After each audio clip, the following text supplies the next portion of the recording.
right. Good evening, good morning, and good afternoon, whichever time zone you're listening in. It's Friday, November the 11th, 2022, and we are your hosts, Jason Scott and David Reagan.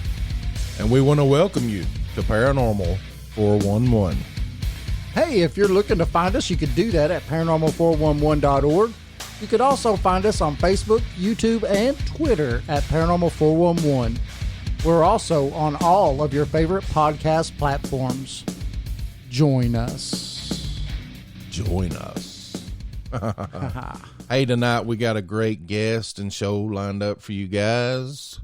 We have Marie Dumont from Mid-Florida Bigfoot Research Group. But first, you know what we got to do? A little This Day in History with David Reagan.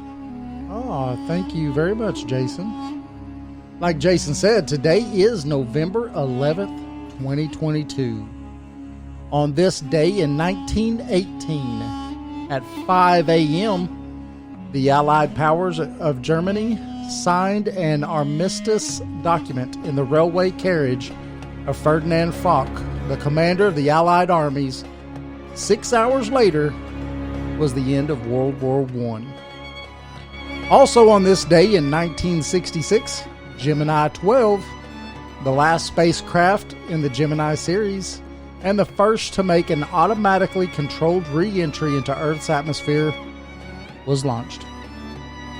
Wow. Yeah. And those are just a couple of things that happened today in history. Well, that's pretty good. That went right along with Veterans Day. It did, didn't it? Sure did. End of World War We do want to I. wish all you veterans a happy Veterans Day, and thank you for your service. Thank you very much for your service. Absolutely. So, we have Marie Dumont tonight. Yes. It's going to be a great show. Going to be a good show. Yes. We were talking to her a little bit before the show started, and y'all are in for a treat tonight, for sure. Before we go to break, I want to give out the call-in number, which is 978-547-7575. That is 978-547-7575. And we'll be back, right, Jason? Oh, yeah. Remember, we are live on Spreaker, Podbean, but you could also come to Paranormal 411, come into our live show and chat room and talk with everybody that's in there, Jeff and Lori Hines and Shell and everybody that's in there. Hello, everybody. And remember, we do have a book out that's on Amazon, right, Jason? Oh, yeah. It's called East Tennessee Hauntings and Lore. Definitely check it out. Check it out. So you're listening to Jason Scott and David Reagan, Paranormal 411. Our guest tonight is Marie Dumont, and we will be talking some Squatch, and we'll be back right after this quick break. Hey, this is Eddie from Legends and Lore Pizzeria, and I listen to Paranormal 411. Love y'all and keep it squatchy. In a world on the edge of oblivion, go to paranormal411.org for all of your paranormal, extraterrestrial, and cryptid needs.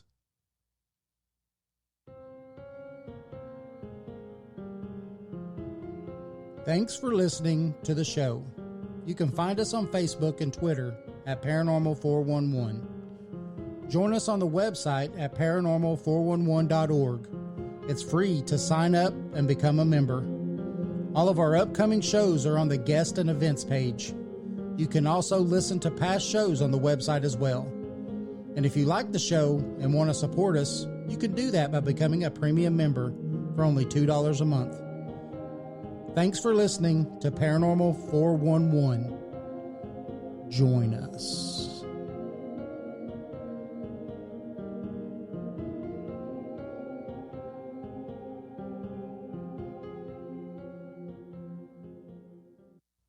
This is Jeff Reagan of the band Catalyst. Visit Paranormal 411. Click on our link on the right-hand side to listen to or purchase any of our albums on BandLab. Hey, this is Eddie from Legends and Lore Pizzeria in Madisonville, Tennessee. Cool little pizza shop with a paranormal and cryptid theme. Just voted best pizza in Monroe County. Follow us on Facebook at Legends and Lore Pizzeria to get the latest updates on hours, specials, and new menu items.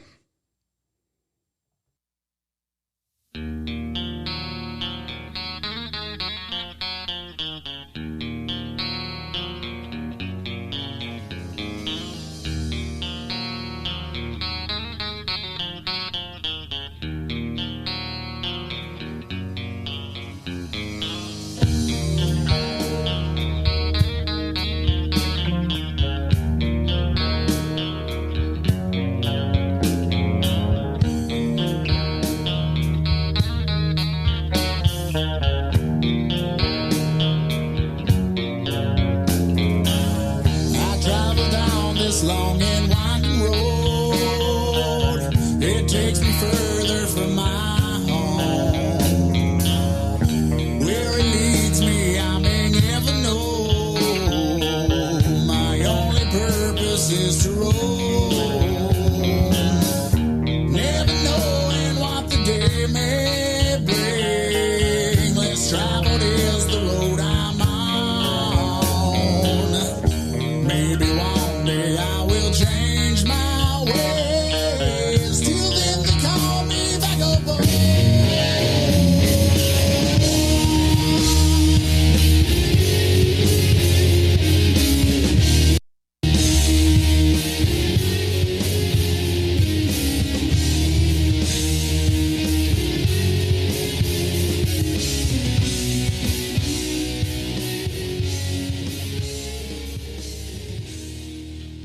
All right, welcome back. All right, welcome back. We want to thank Catalyst East Tennessee for allowing us to use their music. Also want to thank John Sieber. His YouTube channel is in Spirals, and part of the intro is his, and we want to thank him for that too. Oh, yeah, thank you. So, like I said earlier, we have Marie Dumont with us tonight. She is a native Floridian and is the founder of the Mid-Florida Bigfoot Research Group on Facebook and YouTube. They focus primarily on Florida Bigfoot and skunk ape research. She has over 2,200 group members and active researchers who live primarily in the state of Florida. Wow. And are interested in learning and sharing their knowledge with other researchers.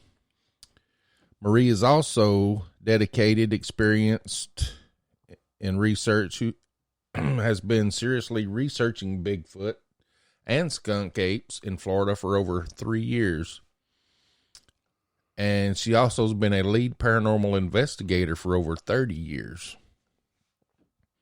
Marie's fieldwork specialty is finding structures and unusual things out in the woods and swamps. She has found glyphs, numerous X-type structures, lean-tos, teepees, and asterisk-type structures of all shapes and sizes. Shelter nest-like structures and unusual stacks or placements of sticks and branches in and on the ground.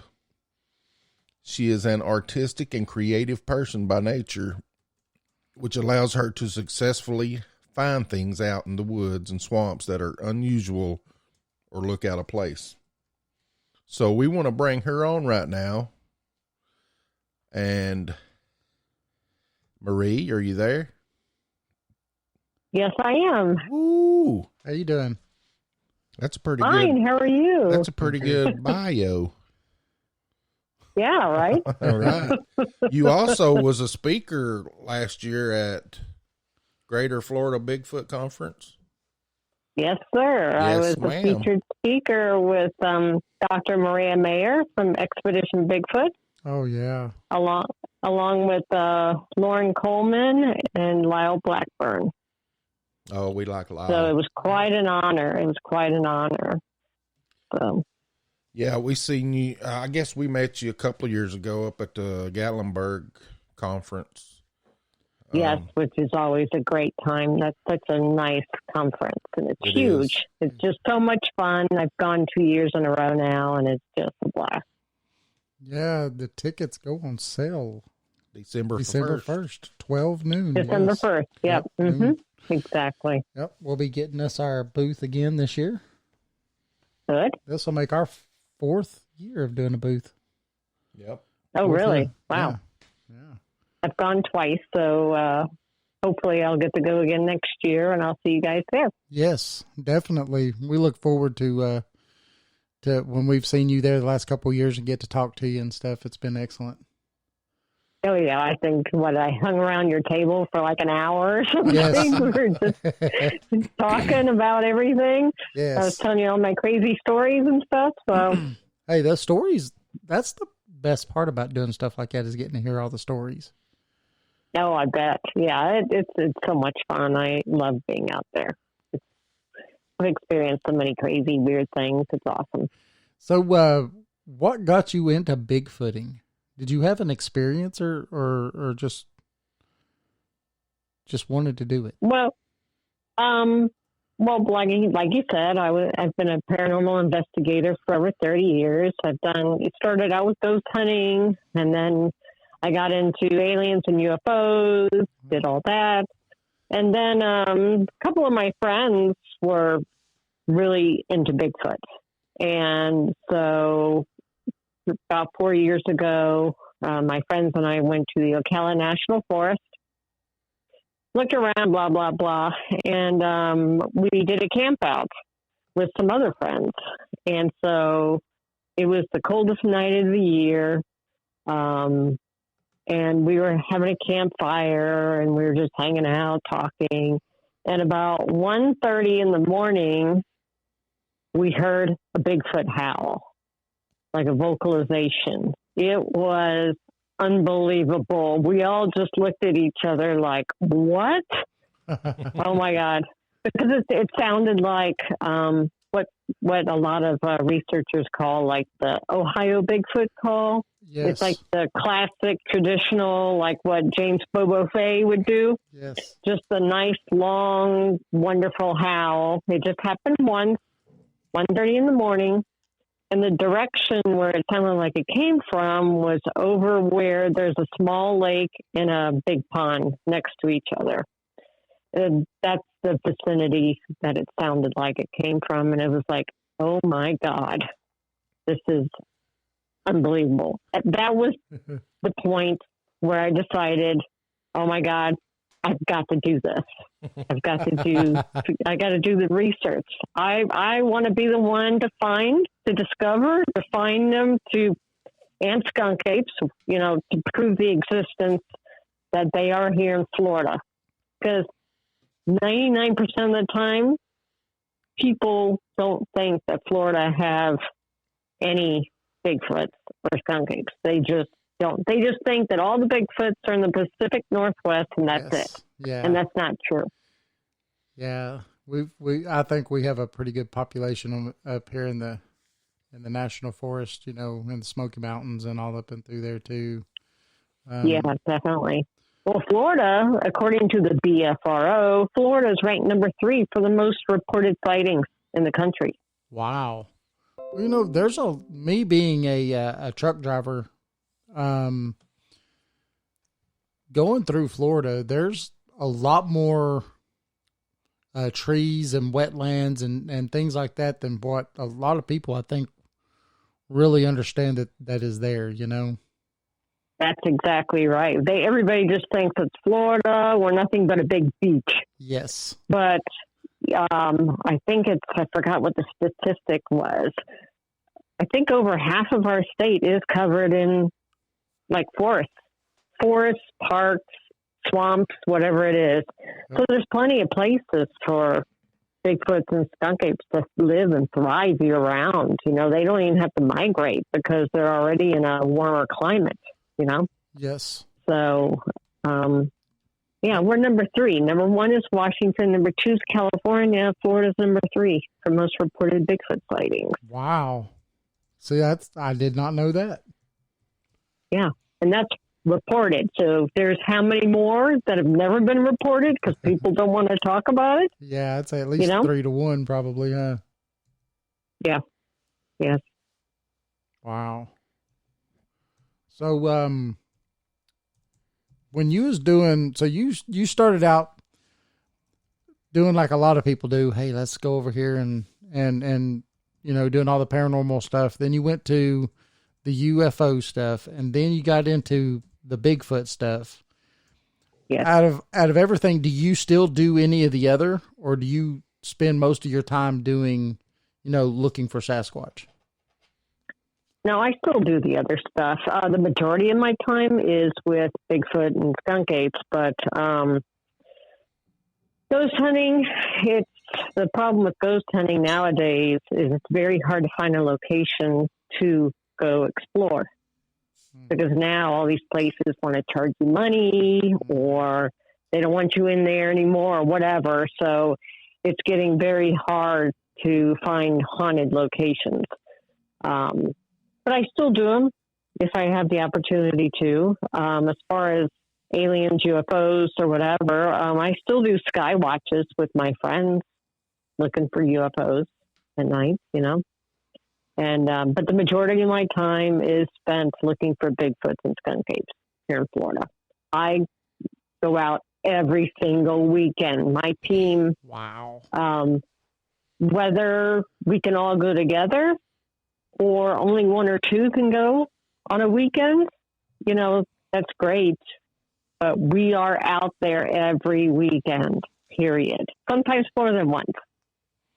So do you take reports and then follow up on the reports? Like, is that how you get your locations? Well, most of the time, like Ruby Joe, I mean, she is like a 5th generation Floridian, and she grew up in the swamps and woods and stuff because they were right behind her house. So, she knows great places. Mike is excellent at finding great places. I like looking for places that look really squatchy and weird. It's just like, if I was a Bigfoot or skunk ape, I'd be over there, So we just go with our gut. We do have our favorite places we like to investigate. And so we just kind of like rotate through those. But we also like to add new locations as well. So we do that whenever possible. So like tomorrow morning, I'm going out with Mike, and we're going to a whole brand new area. So that's exciting. I can't wait to do that. We're doing that tomorrow morning. Ooh, that's awesome when you could do something that's new. So have you taken any reports on this new area, or does it just look really squatchy and you just want to go check it out? No, he just has he has just obtained special access to this area. Ooh. So we're going to go check it out. It's not a place that people normally can get to. So he's got access to it. So we're heading out there in the morning. Oh, that makes it even better. So when you talk about Bigfoot and skunk ape, what's the difference, or if there's any? I mean, okay. So, I have not had a personal sighting, but a lot of people have. So when you listen to eyewitness reports, the reports you hear in like Central and North Florida are different than what you hear south of Central Florida, like Mayaca and down to the Everglades. The reports are different. And so like the skunk ape is described as being smaller than a Bigfoot. They're like 5 to 7 feet tall. They're usually scrawny, like thinner. Usually very aggressive, and they have 4 toes. 4 toes. Whereas Bigfoots in more of North Florida, Central North Florida area, they could be 6 to 8, 6 to 9 feet tall, and they have 5 toes. Okay. So there is a distinct difference in the reports. So skunk ape could be a subspecies of a Bigfoot, and they just happen to live down south. Now they would be scrawnier and smaller because it's so hot down there. Right. You know, the heat. They don't need to maintain this big body, this giant body, muscular, wide, you know, because the food supply is different. And with the heat and everything, you have to be thinner in order to deal with, you know, the heat and the humidity and the miserable weather that I understand is down that. there. We helped my mother-in-law move down into the Gulf area, and I thought I was going to die. So, Yeah, like deer. Deer in North Florida are bigger than the deer in South Florida because they don't need that size. They're just smaller That makes because sense. it's hotter, and the food supply is a little different. You know, they don't have all those great berries and stuff like that, you know, up in the Pacific Northwest. Or even like Kentucky or something, huckleberries and stuff. You know, we don't really have that down here. So the food supply is different, so they're smaller. And so that's, you know, but there is a distinct difference in the reports, which is, you know, unusual. But that makes it truly sound like a skunk ape is a subspecies of a Bigfoot. Yeah. In my eyes. That's what I always kind of wondered too, because, you know, you've got the Beast of Boggy Creek and some of the plaster casts that they pulled out of there were four-toed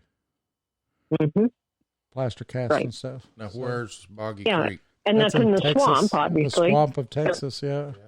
Right. Yep.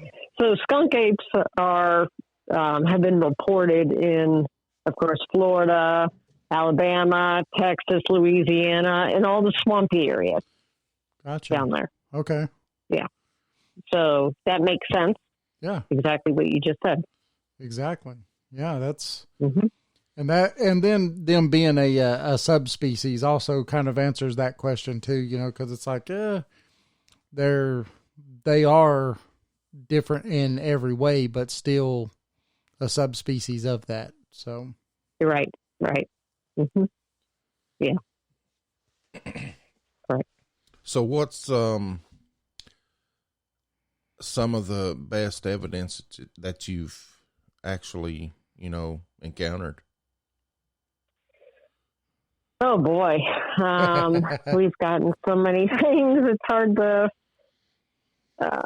I mean, I wish I would have, you know, recorded that vocalization I heard in Ocala, because that was freaking amazing. But who would have thunk, you know, that we never thought we would hear anything. Right. You know, we weren't expecting to hear anything, but we did. So I've had that experience. Evidence, of course, footprints. We've got some great footprints. Mike has a set, a left and a right print that's about 16 inches long. And he has this one great print that has the toes are all spread out and there's kind of like claws and stuff. It's an amazing print. We got prints. We have some thermal images, captures that Tim and Waynette got. We have audio that's been recorded. We've heard, you know, gibberish down in the Everglades. What? We've heard that gibberish that like there's two people, creatures or something talking to each other in the distance. Like gibberish kind of noise. So we've heard that before. We've heard whistles. We've had tree falls. We've had this stuff thrown at us. Plus the structures. Tim has gotten hair that is off some fences. And so about the hair, Tim has a whole collection of different animal hairs because he's a hunter. So he's collected everything over the years. So when he finds new hairs, you know, he compares it to the hairs he has, and he has some mysterious hairs that we can't identify. They don't have a medulla. They are kind of like camouflage coloring, splotchy. So, and they're kind of long. Even there was a couple long hairs that were found on a Reese's peanut butter cup wrapper. Wow, really? So, yeah, we've gotten all kinds of things. You know, we are very detail oriented. We like analyze everything, very observant. One of my favorite things that we found, actually Ruby found it, was we were walking the swamp. We were walking around a body of water, and she found a deer carcass. So we're like, oh, wow, look at the deer carcass. You know, we're ooh and ahhing over it and stuff. And she's like, hey, look over here. And we turned to the left, about 5 feet away from the carcass were 3 rib bones shoved in the ground. Whoa. Next to each other. Wow. Almost as though, let's just say you're eating chicken wings, and you're eating a chicken wing, and when you're done with it, you stick it in the bowl. Yeah. Or whatever, you know, that's what this was like. There's 3 bones lined up next to each other, all shoved in the ground next to each other. Wow. Right up against each other. That is not normal. No. So yeah, the carcass could be, done by an animal, but the fact that there's 3 bones shoved in the ground next to each other, 5 feet away from the carcass, that is what is not normal. You know what I'm saying? Yeah. That's actually really fascinating because, I mean, like you said, there's no other animal that's going to eat on that carcass that's going to take the rib bones and start shoving them into the ground. I mean, that's a Next human nature type thing, you know? Correct. And so, Correct. yeah, that's or something neat. with hands, with fingers that could easily just shove them in the ground. It was one of the craziest things I've ever seen. It's like, oh my God, who did this? I don't think any human sitting there eating raw deer meat and, licking the bones or something and shoving them in the ground 5 feet away from the carcass. Right. That's just bizarre to me. Yeah. No, that's fantastic. That's exactly what I was about to say. That's pretty fantastic. It was. Yeah, it was a great find for Ruby. It was really a good find. Mm-hmm.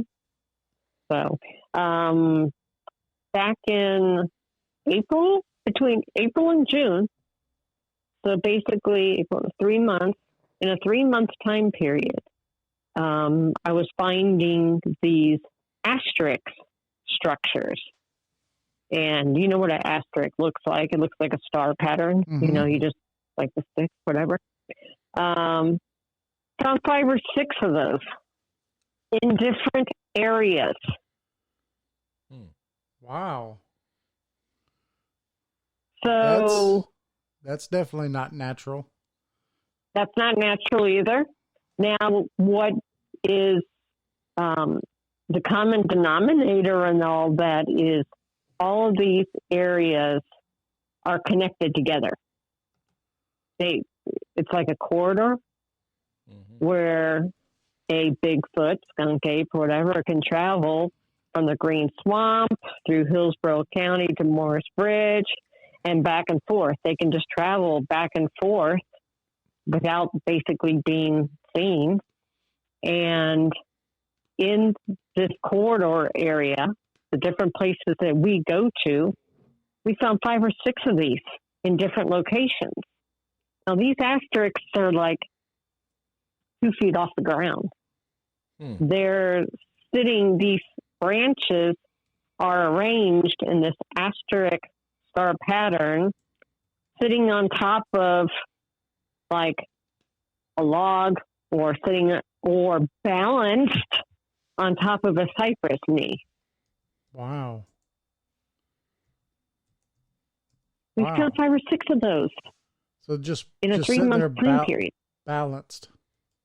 Yeah. One of them, you could definitely just with your finger, just touch one end of the sticks. You can see they're bouncing. They move. They're perfectly balanced. So there's no way that branches from a tree all fell and landed on top of the cypress knee and perfectly arranged itself and balanced itself. Yeah. Again, that's not normal in nature. No.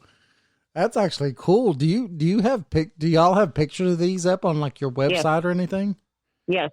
Yes, they're on the website. Oh, that's awesome. If you go to the website to the research gallery, you'll see the pictures I'm talking about. You'll see the 3 bones that I just talked about. You'll see some of the asterisk structures that I'm talking about. Now, And is that on your website or your Facebook? it's on the website. On the website, okay. I'm gonna put them up in the chat room. Oh yeah. Yeah. It's midfloridabigfoot.com. Okay. It's the website. That's And awesome. there you can see, if you go to the research gallery, you'll see all the pictures there. All the cool things we've had happen. That's awesome. So everybody that's listening, Jason's going to throw some pictures up on the website or up on in the chat rooms here. But midfloridaresearch.com, and you can midfloridabigfoot.com. see midfloridabigfoot.com, and it's in the, that's where I was getting research, right? It's in the research section. Yes. Yes. And you can see these photos yourself.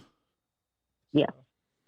Now, Awesome. there was a time, there's another thing that happened to us was we were out in this one particular spot in the Green Swamp where we've had some paranormal activity. And so we did a night investigation out there at this spot. So we put out our chairs and we had our night vision cameras. We had thermal imaging cameras. And so we're just sitting there in the pitch black. You know, we're looking around with our cameras and stuff. We're not seeing anything. And so we ended the night and we all leave. And Tim reviews his videos from his night vision camera. And on the video, you could see a stick flying across the screen. And you can hear it hitting his backpack, and then it fell to the ground. We didn't see this at all. But it looked like either a bone or a stick that was about 4 inches long. Wow. Now, like I said, we did not see anything on thermal imaging or night vision. So, for someone to throw a little 4-inch stick at somebody, how close do you have to be? You have to be pretty close. Yeah. Oh, definitely, because it's not going to fly for a long ways. It's not going to fly far, right? No, so it's maybe the furthest is you could be 10 feet away, maybe. And you could throw this little 4-inch stick at us, you know. But you see it flying across the screen. It hits the backpack, hits the ground. Wow. But yet we did not see anything. Huh. Nothing on our thermal imaging and night vision. Nothing. So what threw this stick at us? And it flew horizontally across the screen, not vertically. Right. It flew right across the screen. You could see it. And there's a picture of it, too, on the website, on the research gallery. You'll see the picture of the stick. So, And do you think that it was cloaking itself or doing something to where you couldn't see it? Because, I mean, obviously, like correct, you said, it had to be close. It did right, it had to be close. But we couldn't see it with anything that we had. So Was it cloaking itself? I don't know. I don't know. That to me, I mean, I don't know if anybody has ever thrown any sticks, have a dog or anything and thrown sticks, you know that a small stick like that, you know, it's not going to sail 20 yards or anything. I mean, no, unless it was up in a tree and they, you know, but then you said it came, horizontally. Horizontally. Yeah, it wasn't vertical. So, and it was probably only 3 feet off the ground when it came across horizontally across the screen of the camera. Wow. So we couldn't see anything. Nothing. See, that's fascinating to me. Things like that. It is. It is. It absolutely is. Wow. And that same spot,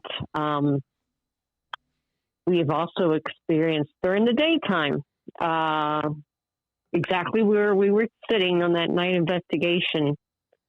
We were all kind of just doing a little, we're exploring that area. Each of us was like, we circled around that spot, basically. And we were just like looking around. We're just doing our thing. And all of a sudden, Wynette was in the center, basically. And we heard 2 claps. Like someone just went clap, clap, loud, really quick. And we all turned and we're like, what was that? And she's like, Wynette was in the middle. She was right there. And she's like, I don't know. She says, but it felt like it came from the ground. Wow. But it happened right next to her. And we didn't see anything. This was daytime. So we have what is it? A member in the chat room that said that they found sticks that were stuck standing up in the middle of a trail by his house that were stuck over a foot in the ground. Wow. Over a foot in the ground? That's amazing. Yeah. Wow. That is fantastic, isn't it? Mm-hmm. Yeah. Huh. Because, you know, some people say, oh, that's just tree fall. If a branch falls off the tree, it could stick itself in the ground. Guess what? It's not going to stick itself a foot in the ground. No. Right. If it's going to stick in the ground, it's going to stick in the ground maybe 2-3 inches. That's it. Not a foot or more in the ground. You can't even do that with your own hands, No. typically. You can't take a stick and try and shove it in the ground. It's not going to go a foot or more. They call this Rocky Top, and he lives right around me, so I know where he lives, and they call this Rocky Top, Tennessee for a reason. You can't hardly dig into the ground without hitting big old rocks all over the place. Correct. So what shoved that in the ground? Yes. And that takes a lot of strength to do that. Yeah. That's not natural. Mm-mm. So those are the things that I look for when I'm out there. You know, we're looking for out of the ordinary things that don't make sense. So this past week, Ruby and I were out at the Green Swamp, and we saw a tree bent over, you know, and it's kind of like, yeah, you see those. And if a tree is diseased, you know, it could cause it to do that or whatever. But we went and checked out this one. And we're like, okay. And we're looking at it. And I'm like, no, this isn't natural. Okay, so I'll tell you what it is. We had, of course, Hurricane Ian came through like a month ago or whatever. And so it didn't do a whole lot of damage, but it did do some damage, like in the Green Swamp, which is where we like to investigate. Mm-hmm. So a dead tree had fallen over. So it broke, probably from the storm, fell down, right? Well, a young cypress tree 10 to 12 feet away was bent over and tucked underneath it. Wow. And was pinned down by that dead tree. Now, there was nothing on this dead tree. It was just a trunk. Just like it was dead. So all the branches were gone. It was just one column. Now, how did that one tree falling how did it take down the cypress tree that was 10, 12 feet away? Yeah. There's no reason why that dead tree trunk falling would have taken that cypress tree down with it. No, that doesn't make any sense. It's been purposely pinned underneath it. And we're like, oh my God, there's no way. Because if you know anything about cypress trees are very narrow. Yes. They're just tall, straight, and they have like little branches, fuzzy, fluffy kind of branches that stick out 2 to maybe 3 or 4 feet out. And that's it. They're very soft. So, again, if a branch is 4 feet long on this cypress tree, which it wasn't, they weren't, because this was a young tree, so the branches were only sticking out on this tree maybe 2 feet on each side.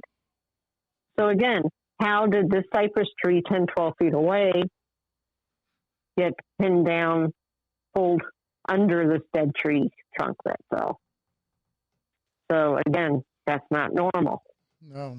It doesn't make logical sense that could happen. Nope. Not at all. Naturally. No. No. So we just found that last weekend. Wow. So,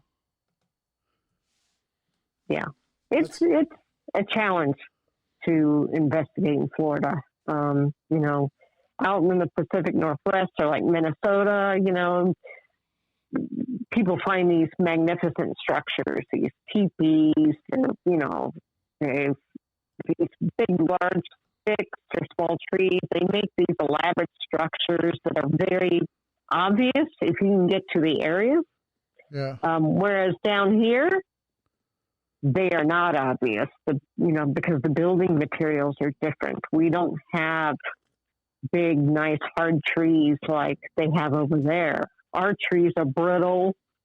They're scrawny.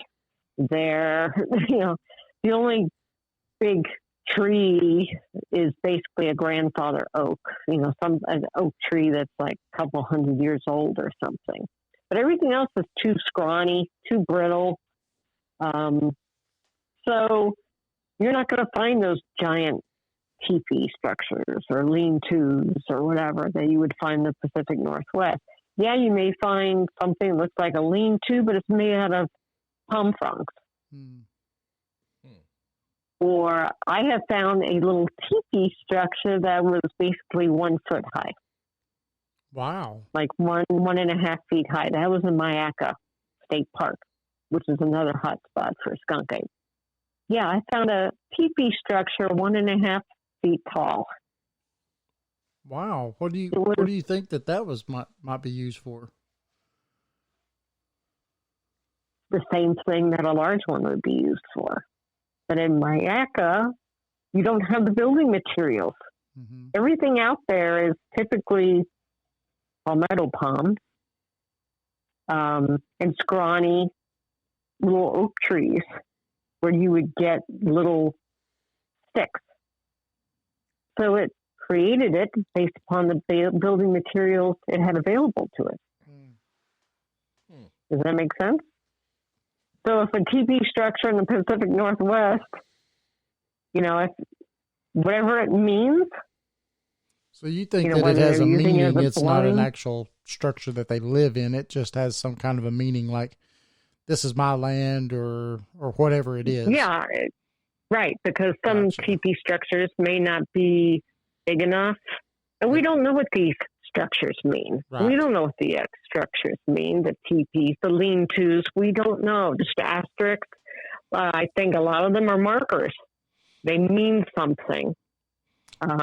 Unless the teepee structure is large enough that something could actually get in there and use it as a hunting blind or whatever. But some of those things are markers of some sort, like this is my area, or I've been here, or whatever. I don't know.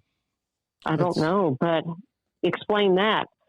Tiny teepee structure. But again, those are the only building materials it had to make anything like that. Right. Were these little tiny sticks. Yeah, Weird. Lori in the Paranormal 411 chat room asked if you think it might be a territorial marker or something. I think so. Yeah. I think so. Mm-hmm.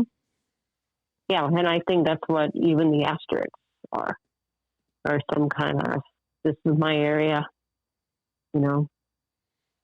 Stay away. Get out. And we'll never know, right? Right. Hopefully We we'll know might. someday, but Yeah, hopefully we will. mm-hmm. It would be, I think, pretty awesome if, we do, or when, it's not even if, it's just when we do finally, get one. Figure it out. What do you think that's going to look like?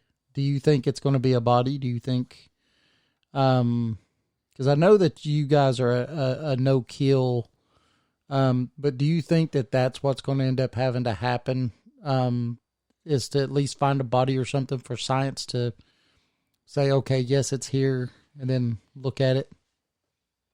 I mean, that's what everybody says. Mm-hmm. That's probably what it's going to be, but I tend to think that they already have a body. I'm with you on that. I think that the great conspiracy here, but I really do think that the government already knows about these things in one way or another. In one way or another. Mm-hmm. Yeah, even when, was it Mount St. Helens? Yes. When that You read my happened, mind. yeah, they found some burn up Bigfoots that had ran out to the road or died or dead on the side of the road, and they were like, "What the heck is this thing?" And they throw it in the back of the truck. So I already think that they have a body, have bodies, and my conspiracy theory here, and this is my opinion. You guys are going to think I'm crazy, but I really think they're trying to, they're trying to make like a super soldier in some way. Yeah. Maybe they're using it, figuring out how it's able to do things like cloak or, whatever. Wouldn't that make a great super soldier? Yes. Having soldiers who have the ability to disappear and reappear on will. Yeah, that would be They just fantastic. Yeah. So that's just my personal belief. So don't take it as fact or anything. Well, I'm not a freak or weirdo. I wouldn't put anything past the government to try to do. I mean, they've tried it all, so I just don't understand why they would want to hide it. I mean, what would be the benefit besides, I mean, even if they were trying to create a super soldier, I mean, I don't think it would. I think they hide it for the fact that they don't want people to know it's there, because then people would start saying, well, you need to set aside habitats. They need to have rights. You got to do this. You got, they're our closest living relative now, but it's not the chimpanzees or whatever anymore. And I don't know. Right. That's what I think that would happen. But, again, that's just a thought. And I think too, if they have a Bigfoot that's 9 feet tall in captivity, don't you think if they made that announcement, that would freak people out a little bit? Yeah. If there's monsters that they're announcing that there's monsters out in the woods and they're 9 feet tall, and oh my God, they haven't even announced barely that UFOs exist. Yeah, even though they try to skate They have around all that, kinds of even the evidence. way what's going on right now. They still try to skate around it. Yeah, exactly. Exactly. So, we don't know. Some people speculate that it's because of the logging industry, blah, blah, blah. But I've even heard of park rangers and stuff who they know about them too, but they're very secretive about it. They can't talk. They're not allowed to talk about it. I think I've heard some say they've, signed disclosure papers or, that they can't say anything about it. Mm-hmm. Exactly. Well, we have Eddie from Legends and Lore Pizza here in Madisonville. Yeah. And his pizzeria, it's really good pizza, but it caters to all of us people who believe in all this stuff, right? So he's got Bigfoot stuff and Dogman stuff, and just it's all there. And he actually, I think he said it was last year or something like that, had 2 people that were park rangers come in to buy pizzas and stuff, and they told a story about just that very thing. They were going around campsites, making sure people cleaned up properly and all kinds of other stuff, making sure that the bear-proof trash cans and stuff were closed properly and different things. And they went to this one campsite and saw movement in the bushes, and they literally thought it was a bear. And and so they, the one that was still in the vehicle, honked the horn to try to get the bear to kind of go on its little way. And this thing stood up, and it wasn't a bear, and tended to move on off. And they told him the story, and then they also told him that they cannot, so they're like, do not tell our names, nothing, but we would get fired over telling that story. Exactly. And I've heard that before. Yeah. So it's like, wow, this is right in our area, and you get this from a person who's there all the time. They know what a bear looks like. Mm-hmm. I've seen 100 of them. Exactly. Yeah, I've heard some reports. I've heard stories just like that, where the park rangers, they've seen things, and they can't talk about it. Right. They can't talk about it. Yeah. And that's sad to me. So, we're going to take a quick break. If you can stay with us for a little bit longer. Sure. Okay. Absolutely. Because I got a couple more questions. I know David might. Oh, David's full of questions. I'm full of No problem. No problem, guys. Okay. We're going to take a quick break, and when we come back, we're going to talk some more squatching and maybe some woo. Oh, yeah, we're going to get into some woo. Remember, we are live on Spreaker. We're live on Podbean, but we're also on Paranormal411.org. We're live. Come into the live show and chat room with us and chat. And thanks, everybody, for showing up. South Osman and Chris Wilson and Parapsychologist. And over in the other chat room, we've got Bird Dog and Jeff and Lori and Shell. And we want to thank everybody for showing up and everything and listening to this show. Remember, we are talking to Marie Dumont. And we are live again on Spreaker, Podbean. Remember, we do have a book out that's on Amazon. The name of it is East Tennessee Hauntings and Lore. It's a pretty cool little book. So we will be back right after this quick break. This is Jeff Reagan of the band Catalyst. Visit Paranormal 411. Click on our link on the right-hand side to listen to or purchase any of our albums on BandLab. Hey, this is Eddie from Legends and Lore Pizzeria in Madisonville, Tennessee. Cool little pizza shop with a paranormal and cryptid theme. Just voted best pizza in Monroe County. Follow us on Facebook at Legends and Lord Pizzeria to get the latest updates on hours, specials, and new menu items.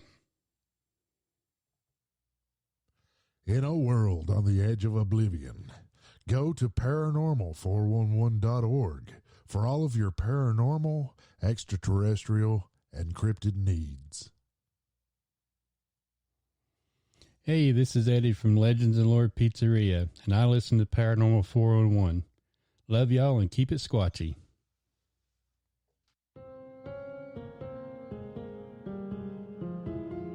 Thanks for listening to the show. You can find us on Facebook and Twitter at Paranormal 411. Join us on the website at paranormal411.org. It's free to sign up and become a member. All of our upcoming shows are on the guest and events page. You can also listen to past shows on the website as well. And if you like the show and want to support us, you can do that by becoming a premium member for only $2 a month. Thanks for listening to Paranormal 411. Join us.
All right, we are back after that quick little break. Yes, thanks everybody for sticking with us. Again, we want to thank the band Catalyst for allowing us to use their music. Everything that you hear is them. So, thank you guys. We're speaking with Marie Dumont. You're listening to Paranormal 411. Your hosts, Jason Scott and David Reagan. Yep. And we're talking to Marie. Hey, Marie. Hey, How you doing? I'm good. I'm good. Ready to talk some more. How about you? Yes. Hey, we have a person in the chat room. I want to read this. This message, I guess, is for you because he's got Marie as a career professional military. I can't read it. It's so bright. Analyst, researcher. I believe the deep state already has multiple Bigfoot corpses over decades, spanning 150 years. He has the oldest known deceased Sasquatch photo found. 1894. It's full body. Plus a photo of a Bigfoot head. And if you wish said photos, I guess this is his website. Is that his website, David? Let's see. Yep. Is it Spectre900.com. Is that it? espectre900.com. Yeah, I think that's it. He lives in Naples. Oh, Naples County, Southwest Florida. okay. So And what's the website again? Let's see What if I was could his read it website? here. It's hard to read. It's so jumbled Let's up here. see.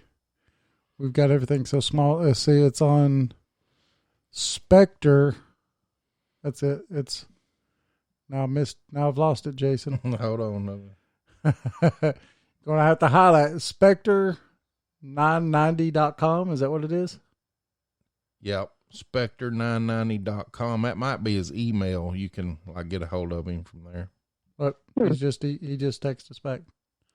He also has an interview essay by an investigative journalist who interviewed an old trapper hunter in British Columbia, and the trapper explained how he captured Bigfoot in 1928. Wow. So, Wow. Spectre990.com. Okay. I'll have to take a look at that. And if he's still there listening, feel free to join my group, Mid-Florida Bigfoot Research Group on Facebook. Just, answer the questions. Just say that you heard me on the podcast, but please feel free to join my group. And then I'd love to hear more about it and see what it is he has if he's willing to share it. I'm in the Tampa area, so he's in Naples. So he needs to be a part of my group if he isn't already. So. Yeah. All right. Awesome. Yeah, that's great. Yeah. I'd love to see it. Absolutely. I'd like to see it myself. Yeah, me too. Info@paranormal411 is our email. Anybody wants to send us any pictures, we're always up for that. Exactly. That's Exactly. fantastic. Mm-hmm. I want to tell everybody too, because we've got a lot of people in the chat rooms. Call-in number is 978-547-7575. I'll say that again. It's 978-547-7575 if anyone wants to call in and talk to Marie. And I think we would was wanting to talk about a little bit of woo. Oh, yeah. Oh, okay. So it's his email. Go ahead. Yeah, he said that's his email, Spectre990 @gmail.com. Yep. Gmail.com. Okay. All right. I'll send him an email. Okay. I was wanting to find out if you've experienced any. Well, you said you had, but I'd like to know exactly what you experienced as far as paranormal, along with the Bigfoot sightings, or not sightings, or just the evidence that you found. Right. Well, first of all, I'm going to say, and I have to say this, we are not woo investigators. We are serious Bigfoot skunk ape researchers. That's it. But during that process of doing field research, we have encountered some paranormal activity while we're out there. Mm-hmm. So I'll tell you some of my favorite stories. Yes. One is a crazy one that you will not believe, but I'm going to tell it anyway. So about a year and a half ago, out in the green swamp with my friends, and came across a X structure. So I went up to look at it. Now my phone is in my pocket. My phone is locked password protected in order for you to use my phone, right? Mm-hmm. So I'm walking up to the structure and hear voices. I hear someone talking. And I'm like, what? What is this? Who's talking? And then I pull my phone out of my pocket, and it's a ex-boyfriend. Oh. Now, remember what I just said. I'm walking up to a X structure, Mm. and I got a call. My phone called an ex-boyfriend from over a year ago. So Wow. it's not like I did some kind of butt dial thing. I haven't talked to this person in over a year, but this has happened twice. Two different locations, two different X structures, two different ex-boyfriends. Wow. Wow. That's crazy. That's not normal. That's No. not normal. No, that's definitely crazy stuff. And even Tim got it on video of it happening right when it happened. Oh, It's like, oh my God, I can't make this up. I mean, it's just like the craziest thing. It's happened twice, two different areas in the Green Swamp. that's crazy. Yeah, that's crazy. We have also captured a few EVPs, electronic voice phenomena, while we're out there. Trying to think. It's happened in different locations. You're actually taking an EVP recorder with you? We have audio recorder. Yeah. Okay. That's one of the Desi usually when she's out there she likes to deal with audio.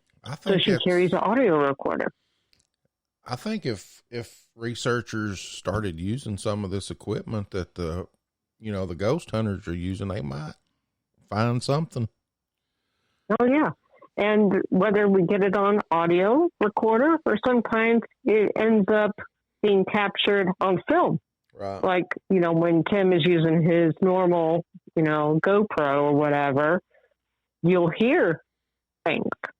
So I've heard what sounded like my name being said out in the Green Swamp. We did an investigation in the Everglades, and where I told you we heard like gibberish, same trail. Tim stopped and pulled out his, I think, deer call. We were just going to just experiment, trying different animal calls just to see what would happen, And he pulled out deer call. Well, on video, you hear a whisper saying deer call. Before he even said deer call. Wow.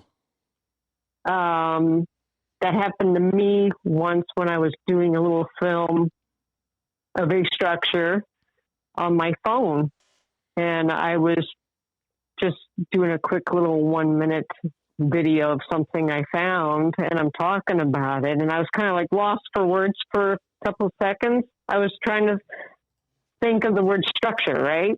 Well, we heard a whisper in the audio of something saying structure before I even said it.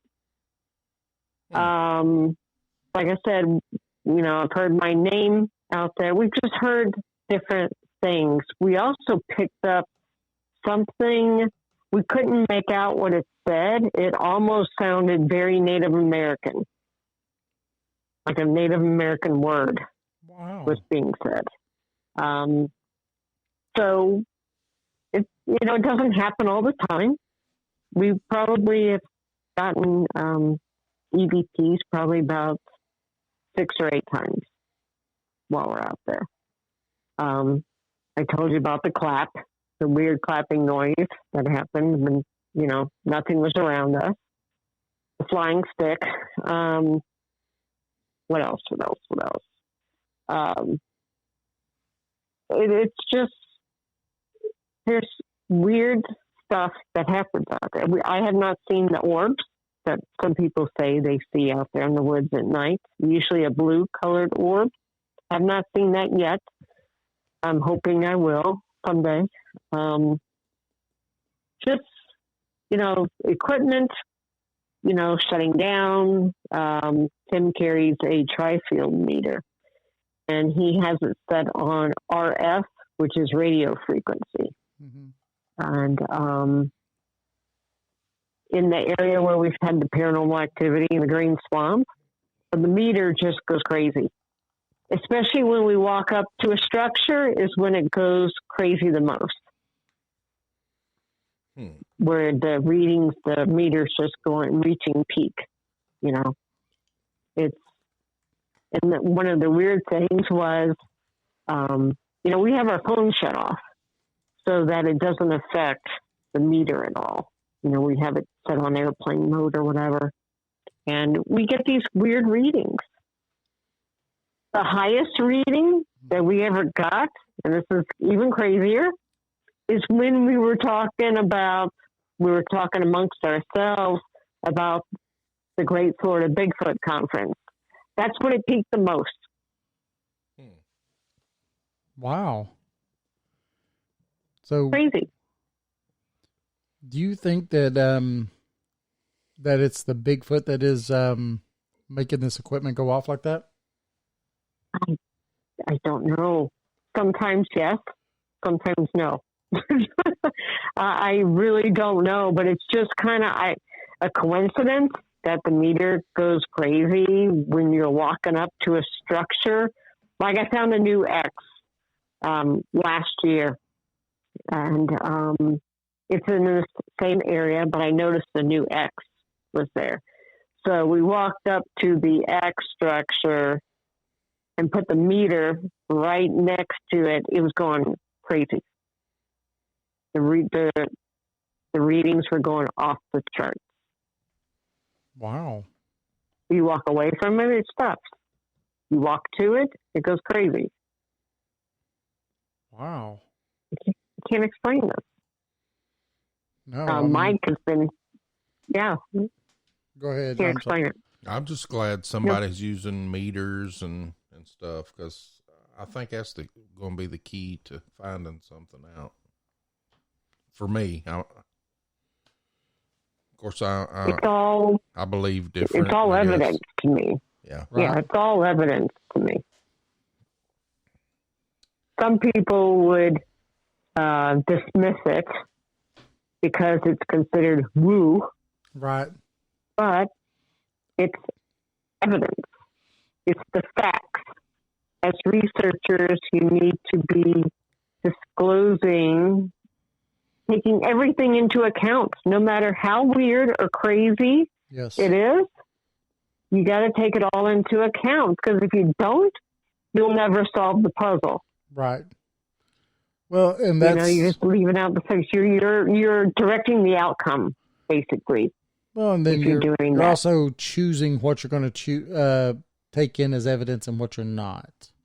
Right. If it falls into a category you don't like, be it the woo, and then now you're going to dismiss it, then by doing that you're dismissing the evidence, or Absolutely. part of the evidence anyway.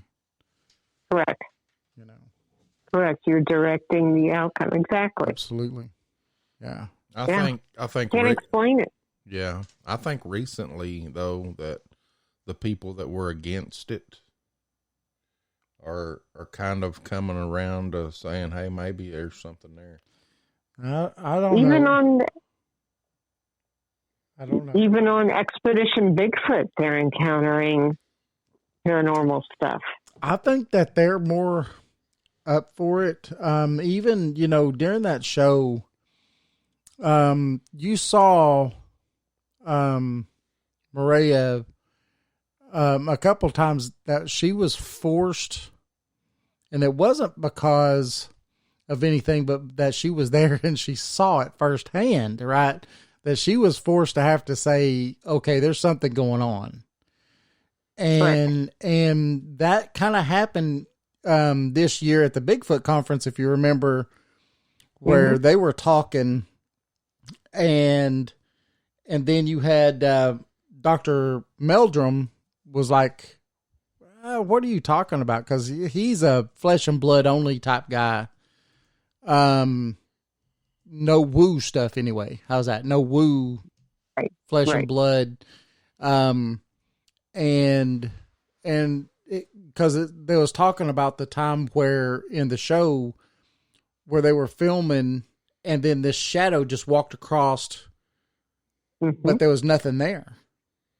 Right. And he was just like, huh, but he forced her to have to be, to actually say, look, this is what happened. I can't explain it, but it's what happened. It's Right. on video. Right. As much as she probably wanted to dismiss it, Yes. she couldn't. Yes. Yes. She couldn't. Yeah. And she did want to dismiss it. I mean, you could tell that, her and Ronnie LeBlanc is always kind of together on the show, and he'll start talking about stuff and you'll see her kind of roll her eyes and Exactly. Yeah. and stuff because she's a hard science-based, evidence-based Right. person and doesn't Right. want to hear anything other than, well, what are the facts, And I can understand Right. part of that. I really can. I totally understand that. I do. But I I think totally understand that. I think Ronnie is pretty cool, and we're going to try to get him on the show at some point. But I think he really Yeah, he's very does- much into the paranormal. Yes. Yeah, he's very much into Yes, paranormal. he is. Yeah.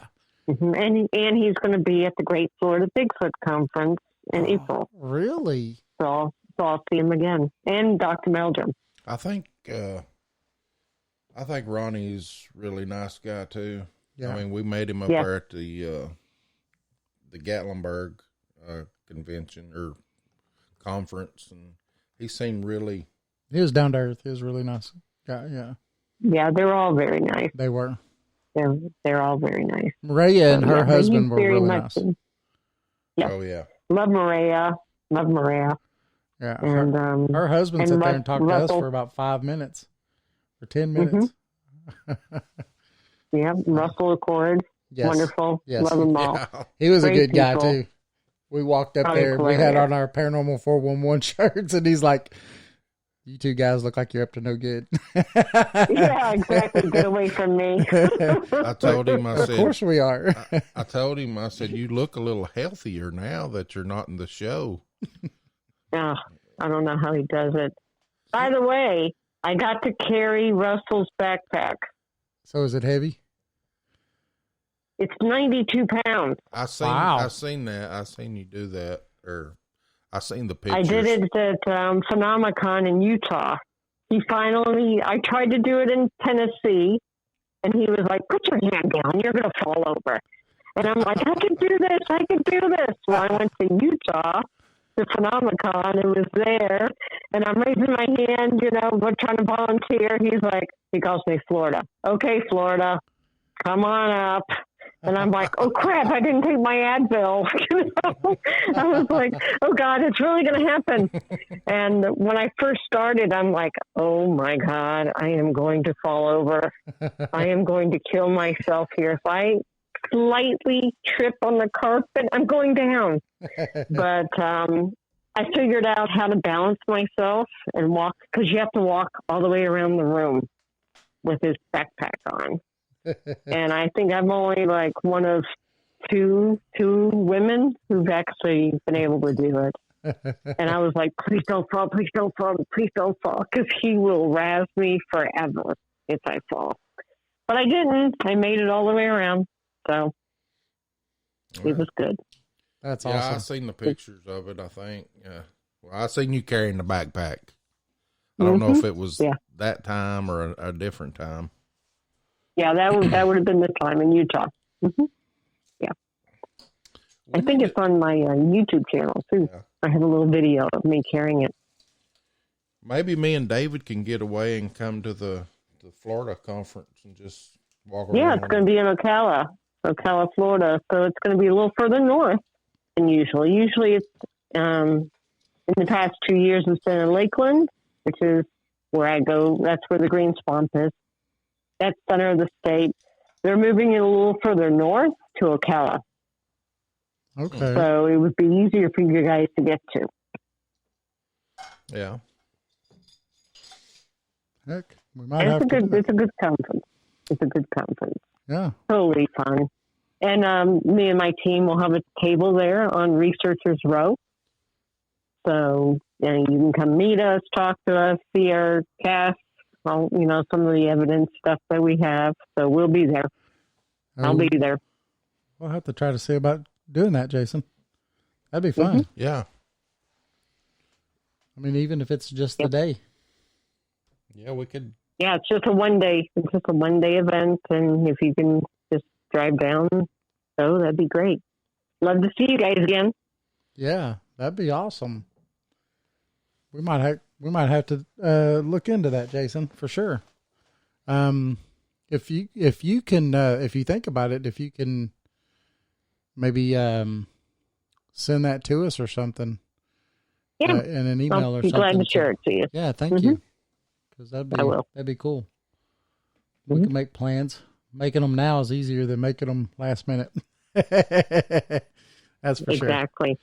That is. I got another question before we run out of time or you need to go. A lot of people, get the casts of the footprints, but there's usually only one print. Now, how do you explain that? How do you think that is? Well, I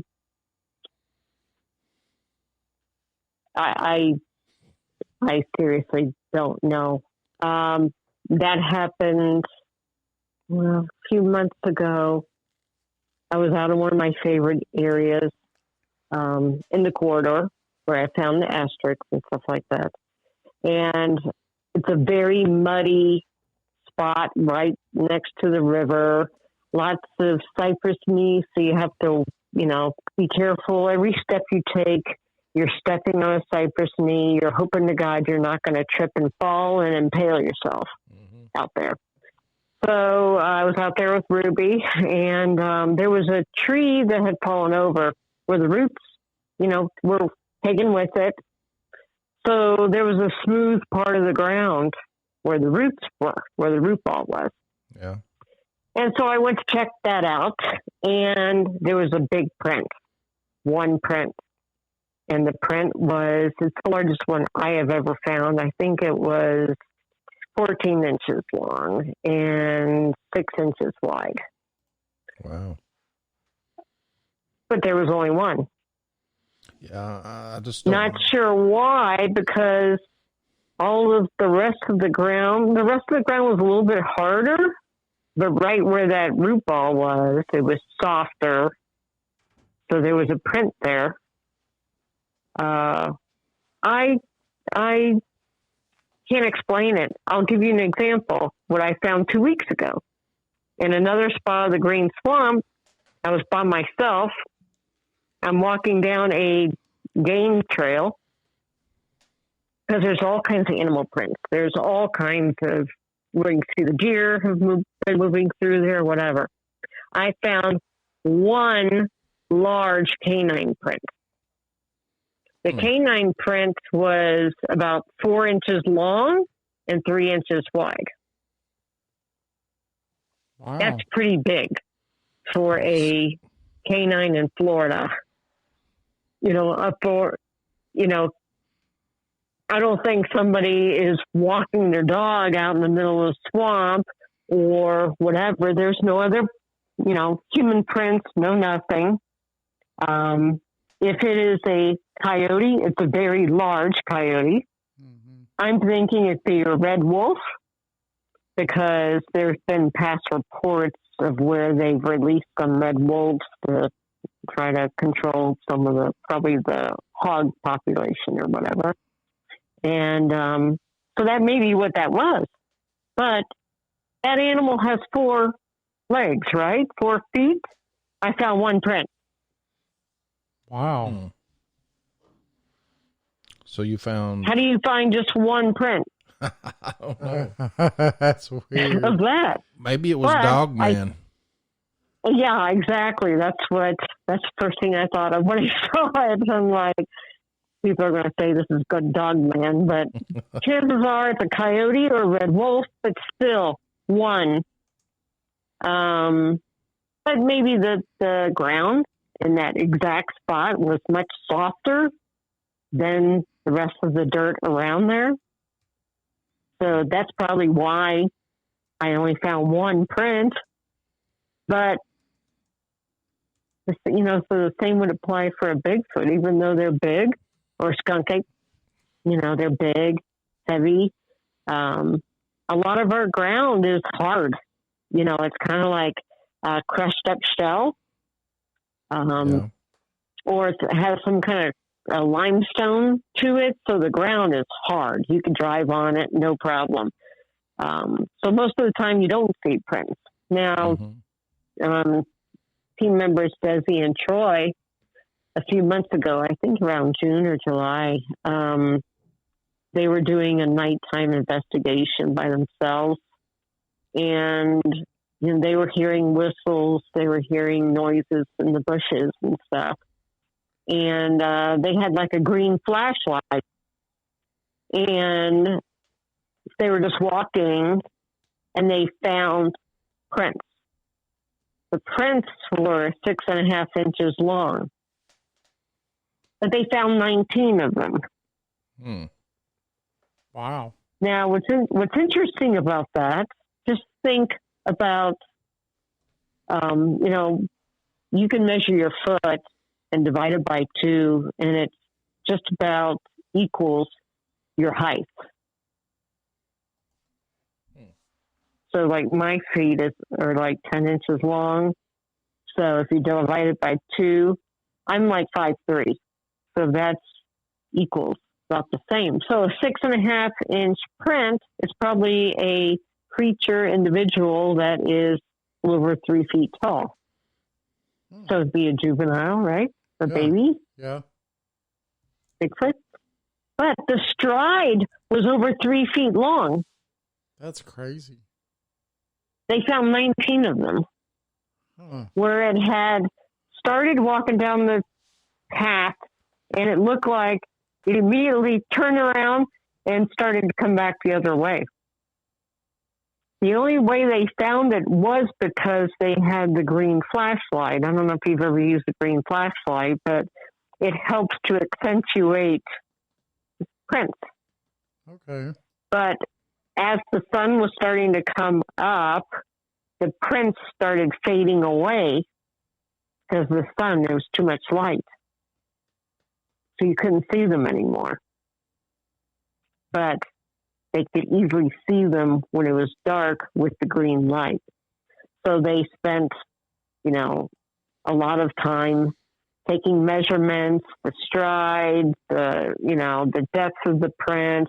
They took pictures of all the prints, and they sent it off to like Dr. Meldrum and Cliff Brackman and Doug Hychak to look at, give their opinion.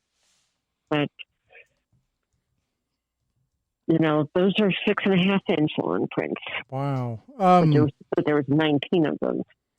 We had in the chat room, South Osman kind of hit on something. Do you think that maybe that one big canid print that you saw, do you think that could be something like a dog man? I don't know that much about dog man. So I can't say. I mean, people have said they've seen dog man out in the green swamp, but I don't know. I'm not even sure what that would look like. I just envisioned something being called a dog man is going to be much bigger and a much bigger print than the one I found. Even though the one I found is the largest one I have ever seen. Right. But to me, it's not big enough to be a dog man, but I don't know. I'm not into that cryptid. So he just done a show on the dog man. he's done some research, and he says that Dogman has a human print. So it's not got a canid Oh, foot. really? Yeah. Wow. See, that's what I would expect, a much bigger print. So I wonder if... But the one I found was large for a canine. Right. You know, like I said, if it was a coyote, it was a very large coyote. To me, a red wolf makes sense. Because that is a larger dog, creature that would leave, I would think, a print that's 4 inches long, 3 inches wide. Yeah. So, but I don't know. I didn't see what made it, so I can't say. Right. Yep. All we can do is speculate, right? Absolutely. Mm-hmm. Exactly. So. Well, at least we're getting, some kind of evidence. Well, it is. I mean, here in the bunker, we have, of course, the tried and true. We've got a reprint of the Gimlin. Yeah. The Patterson Gimlin, Patty's footprint, staring at me right now. But then I've got another one that was out of Kentucky. Yeah, Kentucky. And it's a handprint. And it's massive. But the one thing that's funny about it is that, because you could say, okay, well, it's just a guy with big fingers. 'Cause I have friends that have big, I mean, I'm a pretty dude. I'm 6'2", but I've got friends with some just massive hands, and you could say, okay, it's just a big dude climbing up a hill, sticking his hands in the side of the hill to help himself climb up the hill. Sure, you could. But when you look at the morphology of the hand, it's not like human. how wide it is and everything. Well, yeah, it's not. And the way the thumb is, like our thumb, the way it's made versus the way that one is, it's almost the same, but how ours kind of faces in towards the four fingers, this one faces out almost the same way that the four fingers do. And so it's not a human. That's not a human hand, unless they've had a major bad accident and it messed their hand up. But, yeah, I mean, it's definitely not a human hand. So I think with the evidence that gets found, and you have a lot of people that's going to always say that things are not real or they're faking it or whatever. But when you come down to it, even with DNA evidence, that's just like the evidence that we were talking about. I think it was last week of the hieroglyphs in the temple that showed the helicopters and looked like airplanes and stuff. Well, people said that was fake. I kept saying, "No, it must be fake," because everybody's saying it's fake. No, it's there. But we know the guy that actually went there, and he said they are there. Yeah. So, what? I don't understand why people would, It's controlling a narrative. Yeah. Yeah, exactly. They don't want it to be, say, oh, everything's the skeptics. Everything's fake. Everything's not real. Mike, he found a print in his area. I don't know if it was like a half of a footprint or possibly, I think it was a half of a footprint or something. So what he did was he poured, he mixed up the plaster of Paris, poured it in the print. And so, you need at least 45 minutes to an hour for the stuff to dry, So he went off and, continued to investigate. He comes back to get his print. In the print, it looks like someone drug 3 extremely fat fingers through the plaster. Wow. Almost as though something went up to it and was like, what's this white stuff? And stuck and drug their fingers through it. There's like 3 extremely wide, what look like finger drags. in this plaster. You know, that's funny because I listened to the Bobo and Cliff Barackman's show all the time and stuff. Right. And they have a story of one of the things that they done when they was on an investigation. I think this is when they were doing the TV show at the time too.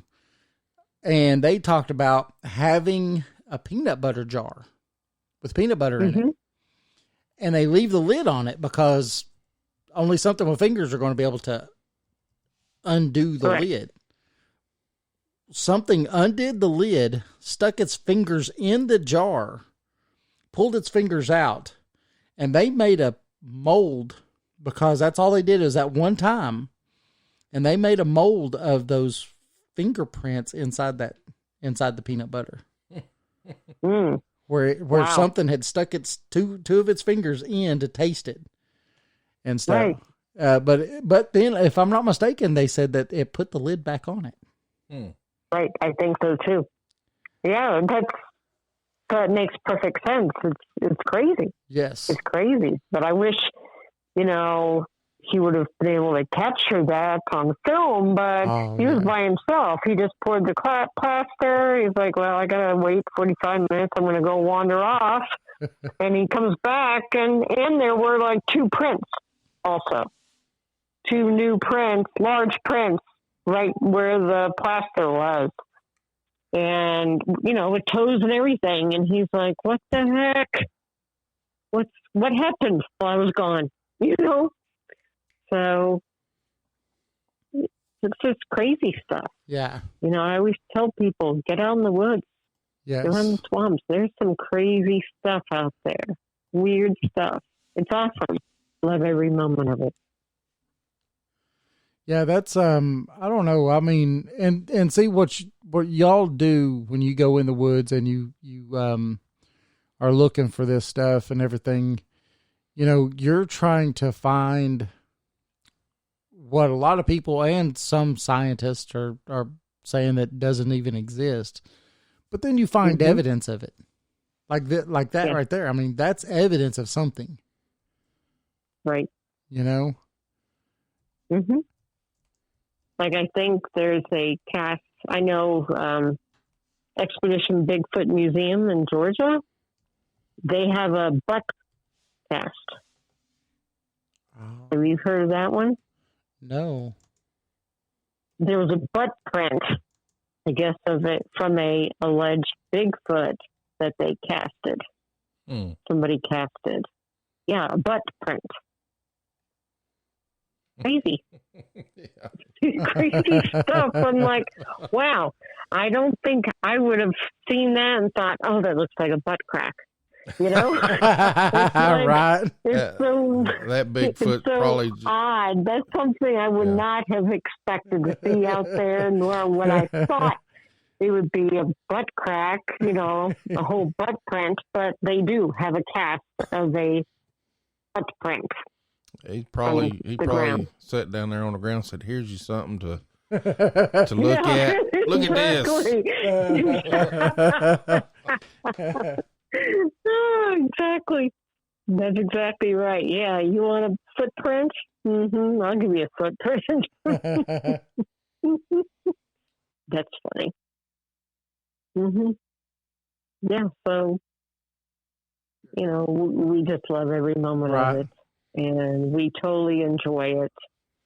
And, like I said, we have both skunk apes and Bigfoots here. Stacy Brown Jr., I don't know if you've ever seen the thermal image that his dad captured. Yes. God, I don't know. You've seen it before? Yes. 15 years ago or so? Yeah, that's a fascinating footage. It really is. Oh, it's the real deal. It's unbelievable. You can look for it on YouTube. It's called the Brown footage. And you'll see this Bigfoot hiding behind the trees. You can see something there. And then it steps out and walks away. Amazing. But if you look at that thermal image, look at the size of its hands. They are huge. Yeah. Huge. just like what we were just talking about. Yes. Gigantic hands. But Yeah. it's the real deal. It's the real deal. Yeah. And And that's down in your neck of the woods, kind of, isn't it? Where that was that's North was filmed. Florida. Okay. North Florida. Torreya State Park, I think, Now, is where it was done at. does stuff like that get you, wanting to have your own experiences like that? Oh, absolutely. Absolutely. Doggone it. I want that. I want to capture that on my thermal camera, Yes. I want to see it happen at that time. His dad was the one who filmed it. He didn't see it happening at the time. His dad was freaking out. And he's like, what's wrong? What's going on? Or whatever, And his dad was watching it as it was taking place. And it just freaked him out. He wanted to get out of there. Yeah, I watched that. But That it's footage amazing. that footage is fantastic because you could see what it did to him, and then you could see this thing, the way it moves. Whew. Oh yeah, And it ain't a bear, and it ain't a person. No. And it kind of, mimics what happened. Well. In a way, when I had my sighting, I'm a truck driver, like I've said, and I was driving on I-90 in Washington. So here I am in the Pacific Northeast, right? Or Northwest, I mean. And on I-90, and at the time, my wife and I co-drove. My wife doesn't drive anymore, but so I'm driving night shift. It's late at night, just a little foggy out. And you have 2-lane interstate going west and 2-lane interstate going east. And then you've got a pretty big median in between with trees. And sometimes there's no trees, but the majority of the time there's trees there. And I'm just driving because it's like 11 o'clock at night. It's late. So there's hardly ever any traffic or anything going on. And it's just a little foggy out to where it's about 4 or 5 cars where you could kind of start seeing the bank of fog through the headlights. And all of a sudden I see this giant, this thing was huge, creature come out of the median, take 2 or 3 steps, go from one side of the interstate all the way to the other, and was up the other side. Now, the speed limit down through there for trucks is 60 miles an hour. And like I said, it's only 4 or 5 cars. And he went from the median and was up the hill before I got to him. Wow. And he was huge. I mean, he was huge. It was amazing because he was so big. I think I could have pulled up next to him and rolled down my window and had a eye-to-eye conversation with him. Wow. And it was crazy. We have a good friend of ours, Matt Sieber. You probably met him there at the Bigfoot conference, East Tennessee Bigfoot. And first person I text, Matt, guess what just happened? But yeah, it was crazy. And it was 3-5 seconds. I mean, it was quick.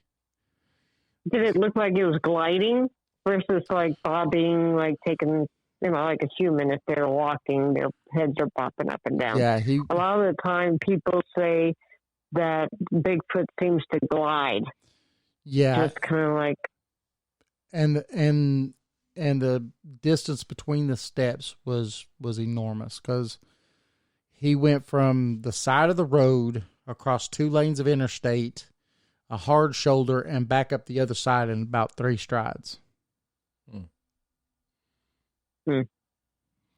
That might explain why, you only get 1 footprint. Yeah. Yeah, I mean, if something is crossing like a dirt road, then yeah, you'll find like 1 print because they can make it to. And I found 1 print like that in the Green Swamp, where it was just one print. But the next print would have been, if it was a Bigfoot, usually it would be like a 5-foot stride. The next step would have been in the grass. Mm-hmm.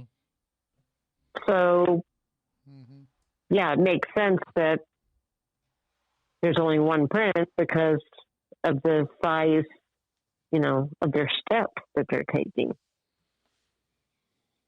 So, if they're crossing a road. Now, if they're walking on a road, you should see multiple prints. Yes. But even then, we have found a set of gator prints with the tail. You can see the tail drag. And I was like, what the heck is that? Because I never seen one before. I thought it was like a snake and some other stuff, but it's like, no, it's the gator. So you see the tail. So it's like a squiggle of the tail.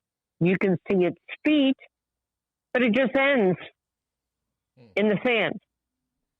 Wow. And it's like, why did this end? How did it end right here? Something come and swoop it up? I don't know. That's weird. That is weird. But yeah, you can see footprints, you can see it, and then poof, it ends. But it's still on a dirt road. Don't know. I don't know. But yeah, something could have easily come along and just scooped it up, because it could have been like probably a 4 or 5 foot gator. So something could have come along and scooped it up and had it for dinner. Wow. That is, that's crazy. Just gone. Yep. Well, I'm not going to say it's aliens, but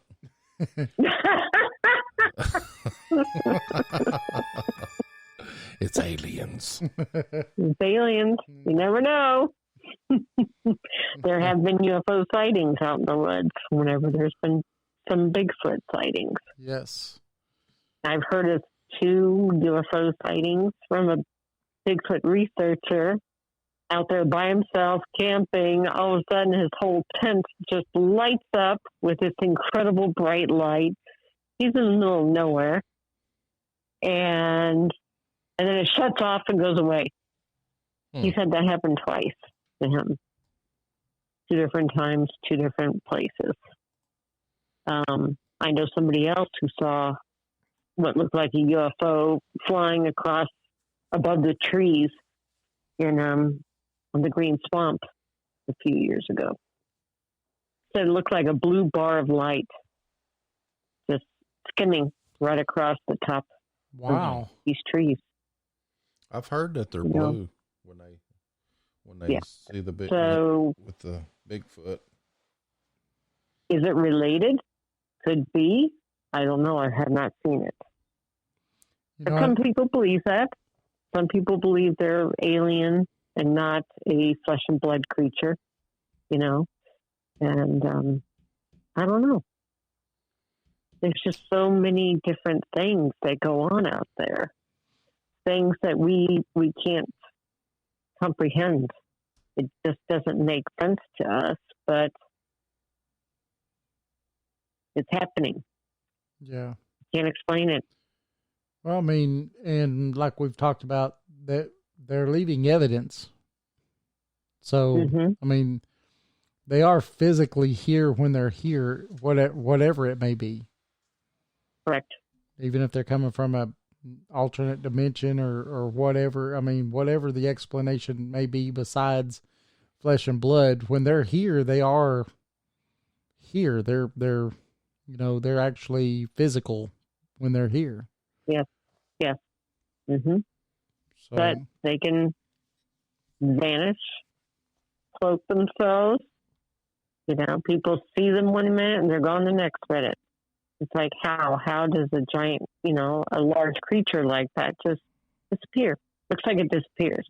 Right. Whether it goes down on all 4s and crawls off like a spider, which there's been reports of that as well. Yes. where they do like a spider walk. I heard it's creepy too. You know, from the people who've yeah, seen I'm it. sure it sounds creepy. Yeah. It sounds creepy.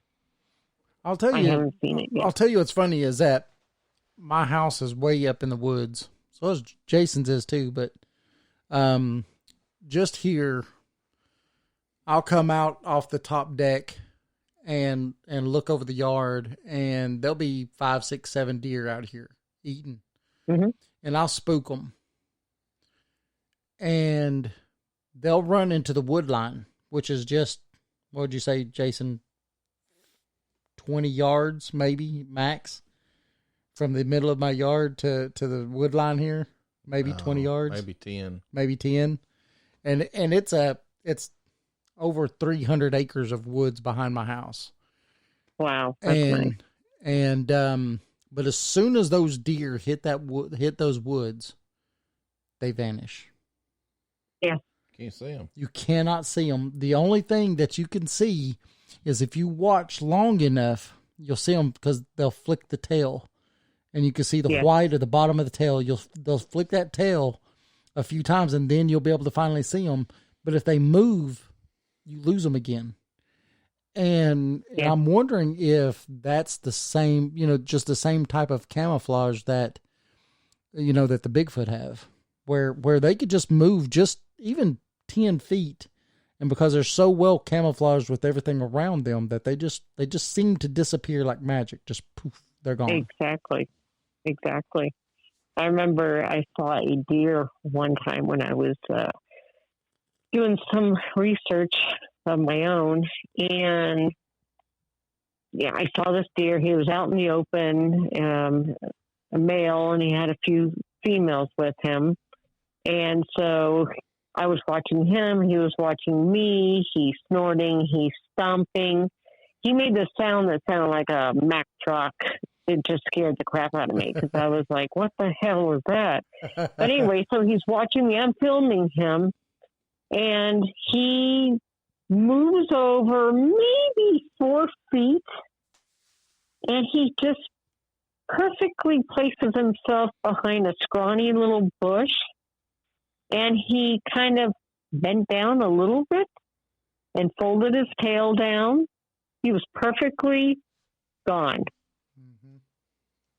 He was he disappeared. But with minimal movement, and he knew exactly how far to bend a little bit so I couldn't see him, which was really odd because I've never seen that before. He just bent his knees just a little bit, crouched down a little tiny bit behind the scrawny bush, and he knew I wouldn't see him at that point. And he folded down his tail, his white tail. I thought, wow, that's amazing. Yeah. I thought they were just, normally you see them just running off. They're running away from you. Yep. But he just hid. And I watched him hide. And it was an amazing thing. So, yeah, Bigfoot, what would he have to do? It wouldn't take much for him to look like a burnt tree stump. Yep. All he has to do is kind of like crunch down over, not move. You'd probably just walk right. You wouldn't even think that was a Bigfoot.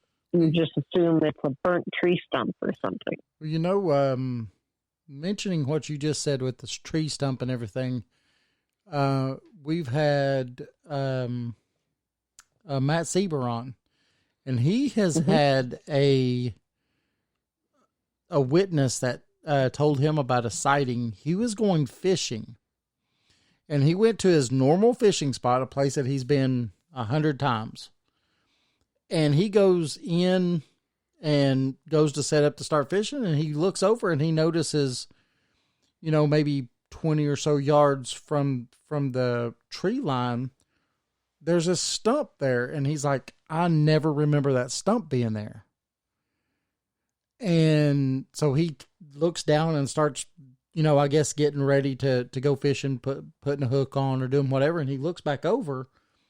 Well, it had moved closer to the tree line.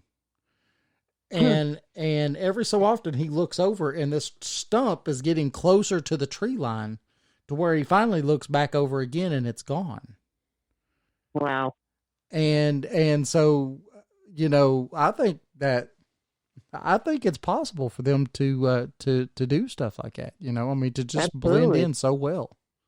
Just blend in so well. You'd never know in a million years that was something.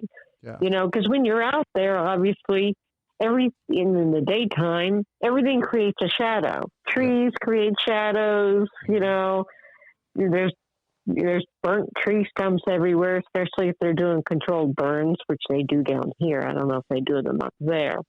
But so we have a lot of dead, burnt tree stumps and stuff like that.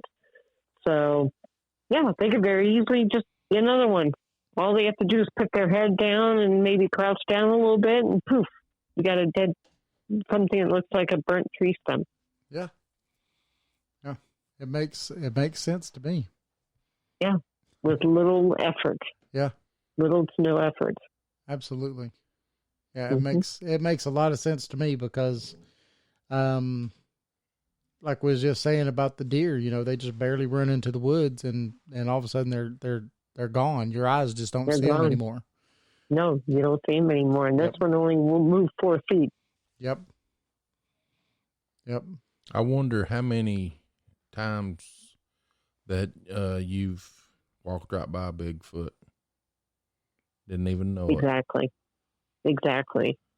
I'd be pissed, okay? Hey, did you see that one with during the show, that one shot where Dr. Maria, they're in that place where they're looking at the what looks like the beds, and someone has paused the thing right behind her and took a screenshot of it, and you literally see something behind her looking at her. Oh, wow. Yeah, I think I remember that. Mm-hmm. Yeah, I asked Ronnie LeBlanc about that, and he was like, yes, that is freaky. And I said, has she seen it? And he said, yes. And I said, well, what does she think about it? He goes that she wishes she would have seen him. Exactly, right?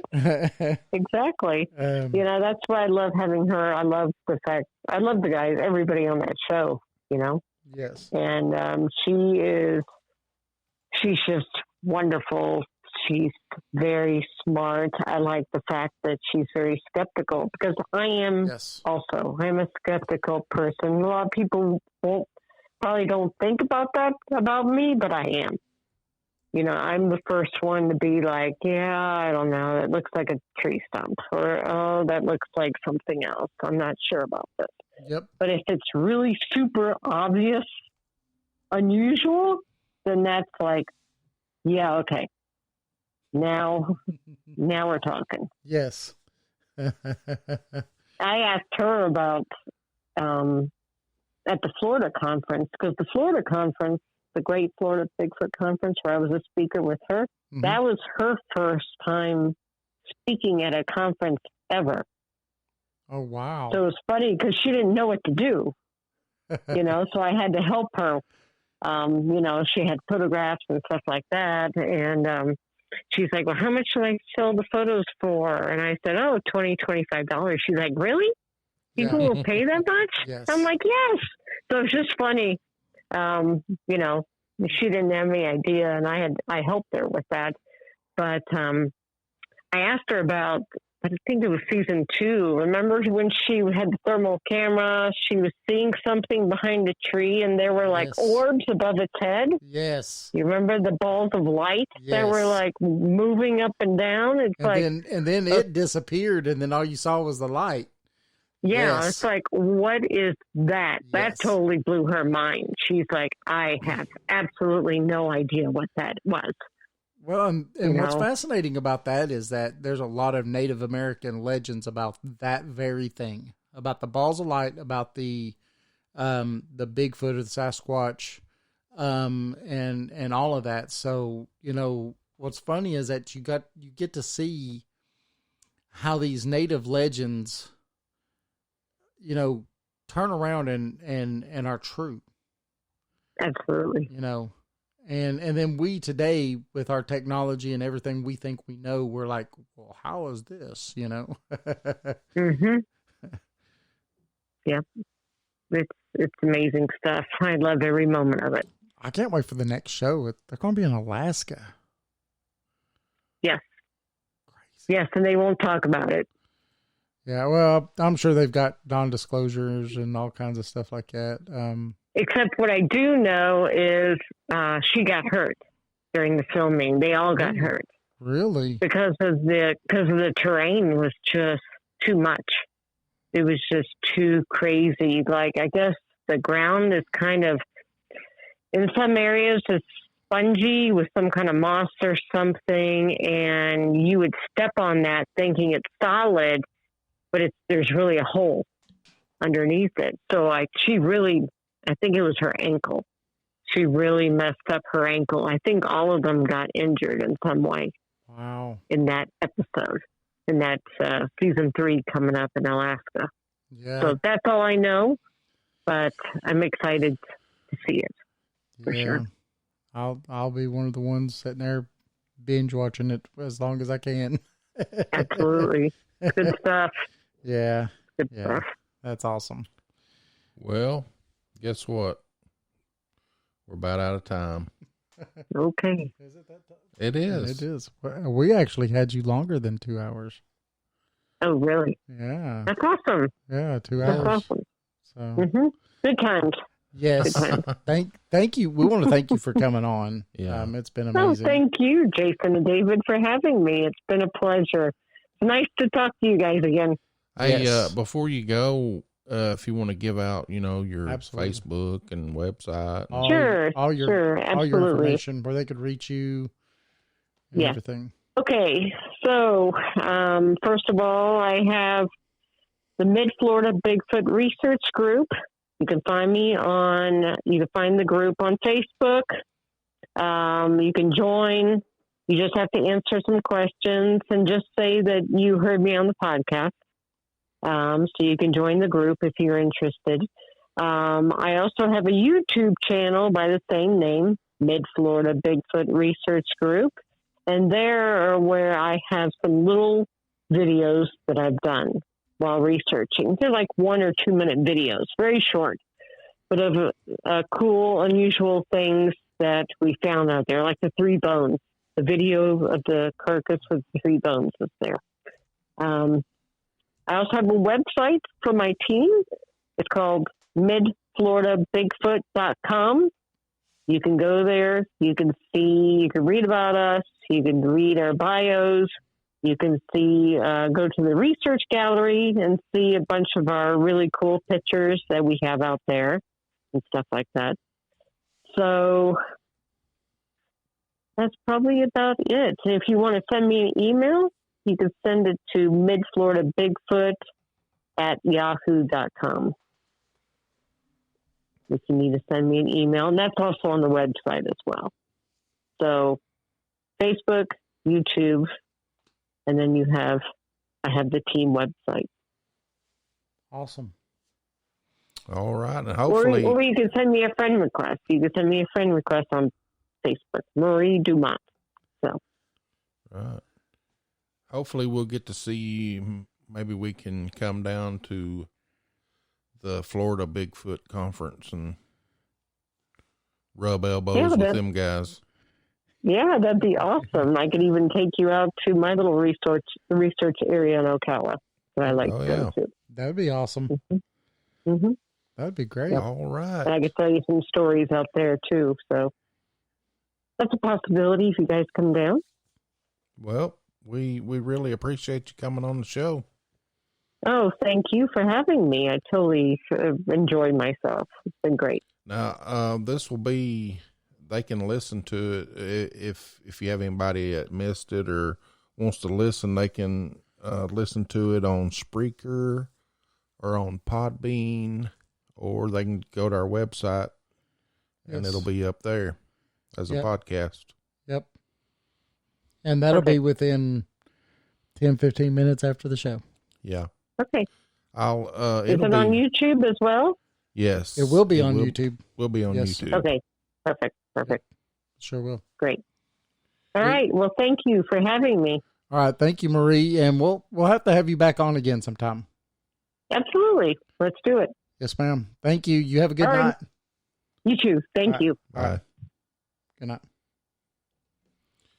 All right. Man, that was awesome. That was a great guest. Yes. That was Marie Dumont, and definitely a great guest. Next week, we've got Dr. Richard Gallagher on. Oh, yes. And he just wrote a book called Demonic Foes.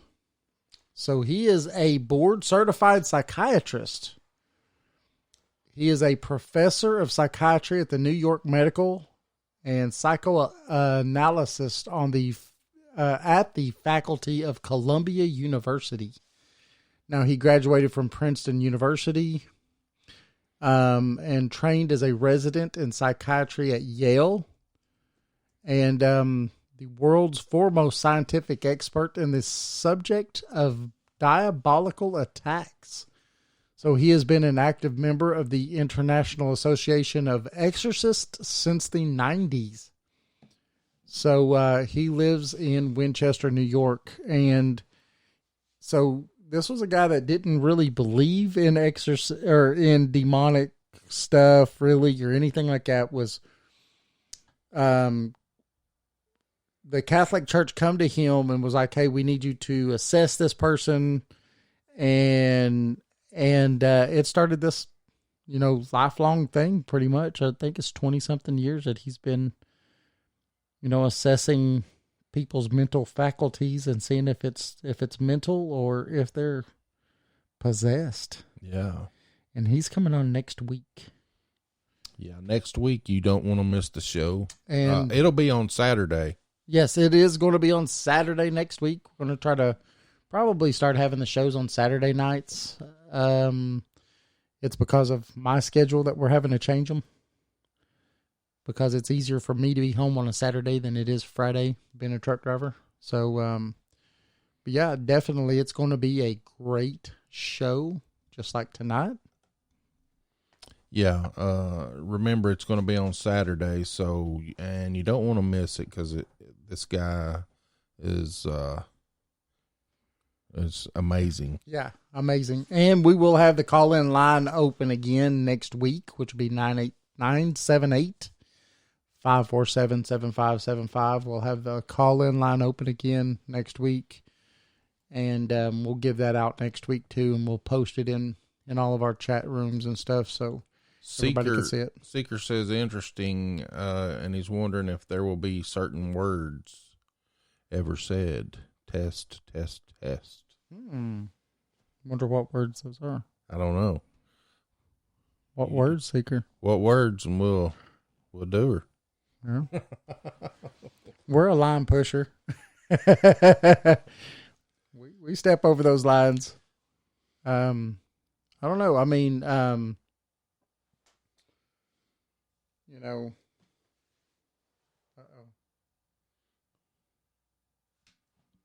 Yeah.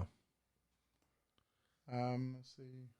He said he's not going to give an answer Okay. to the test. That's awesome. Okay. We like it. I like a good test. I think, I don't know. I have my own beliefs, and, but we'll see where they land when we talk to the man. Satan? It'll be a fascinating conversation. Right. It'll be a fascinating conversation. That's for sure. What does it say? Yeah, next week, it'll be on Saturday, though, at 8 p.m. Eastern. 8 Eastern. Saturday next week. Yes. You could come to our website, paranormal411.org, and you could go into our guest and events page, and it will list, all of our guests and upcoming guests and events and everything like that. So definitely do that. you could probably go to Paranormal 411 on Facebook. Yeah. Because we usually post all that up on our Facebook page too. So definitely, we do look forward to seeing everybody that's in all of our chat rooms. That'd be awesome. We want to thank everybody that's shown up, especially our Podbean. You guys have been rocking it tonight. Well, thank you. Thank you guys. Yeah. South Osman. Was that Chris Wilson and Seeker? I want to thank all y'all for coming in. Everybody else that came in before and has already left. All right. Okay. Well, we look forward to it, Seeker, for sure. What does he say? Oh, thank you. Yes, we saw those just come in too. Some of those pictures come in through the thing. We just haven't had a chance to look at them yet. We'll definitely, while we're post-production and putting up on the website and stuff, we will take a look at all that. So thank you, Chris. And maybe we could have you on the show sometime. Seems like you have some pretty cool stuff to share.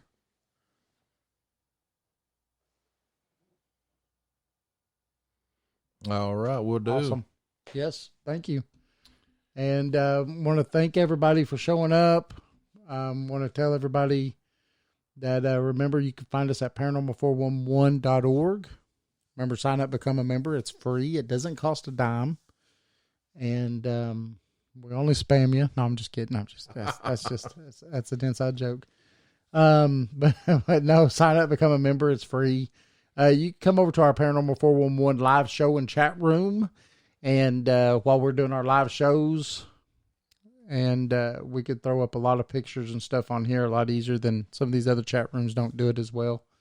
So, but we will see everybody next week. Remember, this is Paranormal 411. Your host is Jason Scott and David Reagan. And again, I want to thank everybody that has listened and is going to listen. Have a good night. Have a good weekend. And we will see you again next week. See ya.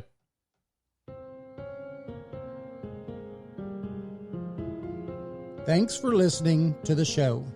You can find us on Facebook and Twitter at Paranormal 411. Join us on the website at paranormal411.org.